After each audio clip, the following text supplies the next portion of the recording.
Boa noite a todos. Queremos agradecer a sua presença aqui conosco para mais um Evangelho no Lar. Boa noite, Bino. Boa noite, Ana. Boa noite, pessoal.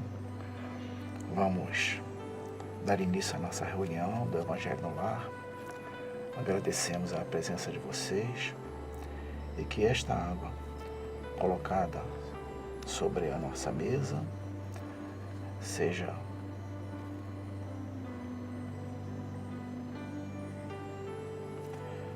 abençoada pelo nosso Pai, transformada em remédio para o nosso corpo e para o nosso espírito. Que assim seja. Vamos fazer uma leitura de harmonização do livro Caminho, Verdade e Vida, uma psicografia de Chico Xavier pelo Espírito de Emmanuel. E a nossa lição de hoje é de número 171. Palavras de mãe. Sua mãe disse aos serventes: fazei tudo quanto ele vos disser. Maria, mãe de Jesus, anotada por João Evangelista no capítulo 2, versículo 5. O Evangelho é roteiro iluminado do qual Jesus é o centro divino. Nessa carta da redenção, rodeando-lhe a figura celeste, existem palavras, lembranças, dádivas e indicações muito amadas dos que lhes foram legítimos colaboradores no mundo. Recebemos aí recordações amigas de Paulo, de João, de Pedro, de companheiros outros do Senhor e que não poderemos esquecer. Temos igualmente no documento sagrado reminiscências de Maria. Examinemos suas preciosas palavras em Caná, cheias de sabedoria e de amor materno. Geralmente, quando os filhos procuram carinhosa intervenção de mãe, é que se sentem órfãos de ânimos ou necessitados de alegria. Por isso mesmo, em todos os lugares do mundo, é comum observarmos filhos discutindo com os pais e chorantes ante corações maternos. Interpretada com justiça por anjo tutelar do cristianismo, às vezes com imensa aflição que recorremos a Maria. Em verdade, o versículo do apóstolo João não se refere a paisagens dolorosas. O episódio ocorre numa festa de bodas, mas podemos aproveitar-lhes a sublime expressão simbólica. Também nós estamos na festa de noivado do Evangelho com a Terra. Apesar dos quase 20 séculos decorridos, o júbilo ainda é de noivado, porquanto não se verificou até agora a perfeita união. Nesse grande concerto da ideia renovadora, somos serventes humildes. Em muitas ocasiões, esgota-se o vinho da esperança. Sentimos-nos extenuados, desiludidos, imploramos ternura maternal. E eis que Maria nos responde: fazei tudo quanto ele vos disser. O conselho é sábio e profundo, e foi colocado no princípio dos trabalhos de salvação. Escutando semelhante advertência de mãe, meditamos se realmente estaremos fazendo tudo quanto o Mestre nos disse. Muitas das vezes, a gente não acolhe os conselhos de mãe, mas essa mãe é a mãe de Jesus. E olha a recomendação que ela nos dá: fazei tudo quanto ele vos disser. Ela não falou pra gente, fazei tudo quanto ele fizer, mandar, porque Jesus nunca violenta os corações. Ele veio nos ensinar o amor. E desse modo, quando ela fala, fazei tudo quanto ele vos disser, ela está afirmando, declarando, anunciando. Tanto que Emmanuel, lá no texto, ele comenta que esse conselho é sábio e profundo e foi colocado no princípio dos trabalhos de salvação. Foi quando Jesus veio trazer a boa nova, dando seus ensinamentos a todos nós. E é por isso que o Evangelho é um roteiro iluminado do qual Jesus é o centro divino. Por quê? Porque a boa nova é alegria, é só alegria. Tanto que essa mensagem de Maria, ela veio numa festa, na festa de bodas, de núpcias, que tem toda uma interpretação simbólica para a nossa vida.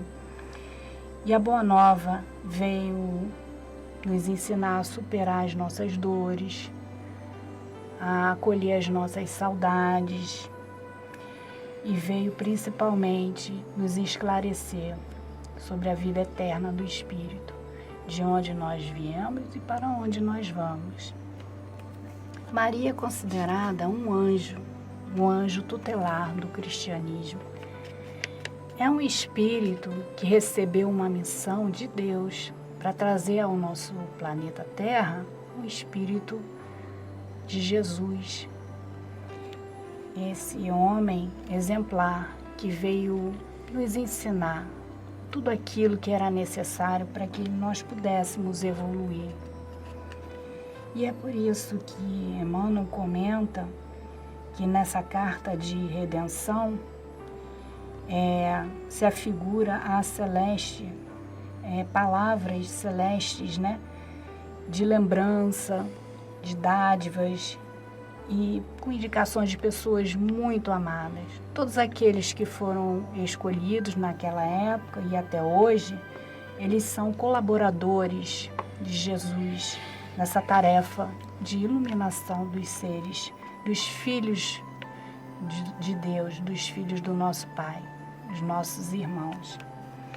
E Maria vem dizendo: fazei tudo o que ele vos disser, porque Deus usa o tempo, ele nos dá a oportunidade da gente aprender de acordo com as nossas reencarnações, no nosso tempo, para que a gente possa entender esse processo de elevação através do aprendizado das nossas riquezas, dos nossos tesouros.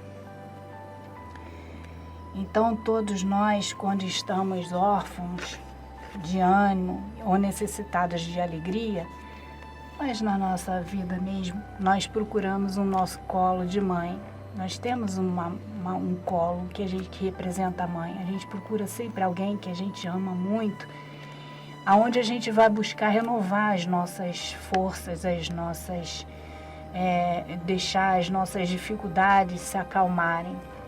Então, foi com essas palavras sábias da mãe de Jesus que ela veio fazer esse convite.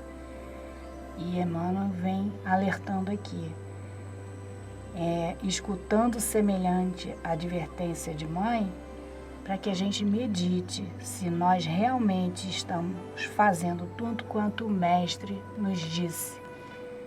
Que essas lições, que esse colo de mãe se traduza em amor todos os dias diante das nossas dificuldades.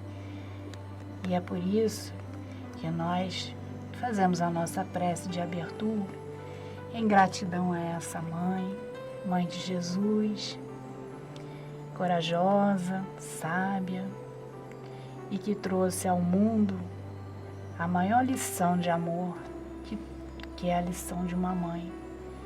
Uma mãe que realmente acredita em Deus, que confia na providência divina e tem a fé de que todos nós somos filhos do mesmo Pai e que nós nos tornaremos também um dia anjos como ela. É um anjo tutelar no cristianismo. Que assim seja, graças a Deus. Graças a Deus. Bom, pessoal, hoje nós vamos ler do Evangelho segundo o Espiritismo, o capítulo 26, cujo título é Dai gratuitamente o que gratuitamente recebeste, no item Dom de Curar. no qual diz: dai gratuitamente o que gratuitamente haveis recebido, diz Jesus aos seus discípulos. Com essa recomendação, prescreve que ninguém se faça pagar daquilo, porque nada pagou.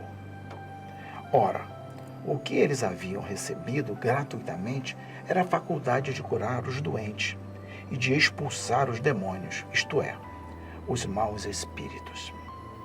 Esse dom Deus lhes dera gratuitamente para alívio dos que sofrem e como meio de propagação da fé. Jesus, pois recomendava-lhes que não fizesse dele objeto de comércio, nem de especulação, nem meio de vida. Bom, Deus, como Pai amoroso que é, Ele nos deu vários atributos. Que pudéssemos seguir o caminho da luz, tá? De forma que nós pudéssemos, a cada momento, nos transformarmos em espíritos evoluídos. E vamos destacar 3 atributos fundamentais para que nós pudéssemos caminhar diante dessa luz criada pelo nosso Pai. É a vontade, o livre-arbítrio e o amor. Mas Ele nos deixou para todos nós uma cartilha, no qual nós ainda estamos muito aquém, que são as leis divinas. E dentre todas esses itens colocados dentro dessa cartilha, existe um que nós estamos há mais de 2000 anos tentando compreender, que é amar o próximo como a ti mesmo. Porque é essa lei, tá, de amar o próximo é que vai transformar todos nós, vai transformar o nosso planeta, vai transformar nós internamente, não é? E dentro dessa perspectiva de amar o próximo, Ele nos concedeu um atributo muito importante, que chamamos de mediunidade. E Kardec, através da doutrina, nos mostra que todos nós temos uma mediunidade. Uns mais afloradas, outros de uma forma, mas todos nós, por isso somos chamados de médiuns, né? Então, é através dessa mediunidade concedida pelo Pai que nós podemos ajudar o próximo no tratamento da cura. E é assim que a gente vai tentando, tá, nos transformar. Mas nunca esquecendo de que nós somos uma ponta de um triângulo que eu costumo sempre colocar. O outro é o paciente, é aquele que procura a sua cura. E a ponta principal é da espiritualidade. Porque é a espiritualidade que vem até nós para que a gente possa ajudar aquele que precisa de ajuda. Então é fundamental que a gente tenha consciência disso. Tratamento de cura, tá, é fundamental. Mas é fundamental a partir do momento que a gente tenha o que nós colocamos aqui, quando lemos aqui, fé. Sem fé a gente não consegue. A fé é fundamental para que a gente tenha acredite naquilo que a gente está solicitando, naquilo que a gente está pedindo. E tudo isso varia de cada um de nós. Quando você, Ana, leu sobre essa parte do caminho, verdade e vida, tá? É isso que a gente está buscando, esse casamento do Evangelho com a Terra. E a partir do momento que estivermos nesse momento, nós temos certeza que o planeta estará totalmente regenerado, porque o bem vai prevalecer sobre todos nós, sobre o mal que ainda existe, né? Quando a gente fala em determinados momentos, tá, de mediunidade, tá, uma coisa fundamental para que tudo isso aconteça é o quê? É exatamente que a gente fala constantemente, moral. A gente fala em moral constantemente, porque é através dessa moral de cada um de nós é que nós saberemos e teremos como ter o entendimento de que estamos melhores. Nós só chegaremos a essa condição a partir do momento que a gente começa a olhar para dentro da gente. A gente carrega uma gama muito grande de sentimentos maléficos, né? Que a gente tem que batalhar, vamos falar assim, para que a gente possa nos transformar. E é essa transformação que o nosso Mestre Jesus espera de todos nós, né? É difícil. Sim, é muito difícil. Mas não vamos colocar a culpa na nossa imperfeição, porque todos os atributos, os elementos necessários para que a gente nos transforme e possamos ser um espírito melhor, Deus nos deu. É difícil a gente passar por todos esses atributos, tá? E não ter consciência de que esse é o caminho a ser seguido. Quando a gente fala nas leis divinas, né? Poxa, há quanto tempo que a gente está falando nas leis divinas? Estamos falando nas leis divinas há mais de 2000 anos, né? Então, isso tudo é fundamental para o nosso aprendizado. Às vezes a gente esquece até mesmo de fazer uma oração, porque a gente, às vezes, só quando a gente está sentindo alguma coisa, necessitamos, quando a nossa dor toca em cada um de nós, é que a gente lembra que Deus existe. Essa é a nossa realidade. É a realidade de um planeta em que precisa mudar o seu rumo, precisa mudar, tá? Cada um de nós. Nós não estamos aqui apenas para viver uma vida materialista. Nós estamos aqui para focar, tá? O que foi nos destinado, que é a nossa reencarnação. Você comentando assim, me passou agora que às vezes a gente pensa que a gente tem que sair pelo mundo falando do Evangelho e, na verdade, às vezes a gente tem que viver esse Evangelho através de uma doença, de um mau relacionamento, que a gente precisa ajustar com aquele irmão. Às vezes a gente precisa viver esse Evangelho em alguma condição, problema de emprego, né? Falta de emprego, restrições materiais. E até morar num local onde as condições não sejam boas. Então o Evangelho, ele se expressa de todas as formas para que a gente possa obter a cura, né? E Deus enviou Jesus porque Ele sabe onde estão as nossas doenças. Exatamente. Nem sempre a nossa doença está no corpo, né? Às vezes a nossa doença está num comportamento ou está numa forma de ver a vida, né? De alguma forma, com muito sacrifício, quando outros irmãos aproveitam aquele sacrifício para transformar aquele contexto ali, aquele entorno dele, com o seu exemplo. Então, quando você falou esse dom de curar, que todos nós temos, às vezes não se expressa numa mediunidade, né, mais aflorada, assim, né, visível. Nós temos essa mediunidade todos os dias, porque somos intermediários do amor de Deus. Então, nós podemos amar os nossos inimigos, nós podemos amar aqueles que estão em conflito, nós podemos amar os animais, né, tudo aquilo que amar aqueles que estão plantando nesse momento aquilo que nós vamos comer daqui a pouco, aqueles que estão transportando, né, esses alimentos. Então, essa é uma forma de expressar o Evangelho de Jesus. É você, às vezes, através de uma prece, como você falou, colocar essa energia, né, da cura em atividade.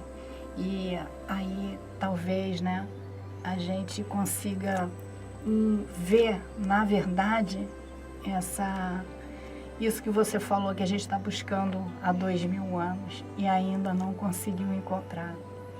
E é através dessa dor, tá, que vamos aprender muitas lições, não é? Então vamos agora fazer a nossa prece de encerramento, vamos agradecer a esses irmãos que estão aqui ao nosso lado, ao nosso Mestre Jesus, ao nosso Pai, a Maria, a todos os espíritos bondosos que nos concedeu esse momento para que pudéssemos aqui colocar um pouco mais do ensinamento do nosso Mestre Jesus. Que esta água fluidificada, colocada diante dos nossos olhos, possa servir de remédio para o nosso corpo e para o nosso espírito, aliviando as nossas dores, não apenas as dores do nosso corpo, as dores da nossa mente, aliviando os nossos pensamentos de sentimentos maléficos, e que os espíritos bondosos, os nossos mentores espirituais, estejam sempre nos intuindo para o caminho do bem. Que assim seja. Graças a Deus.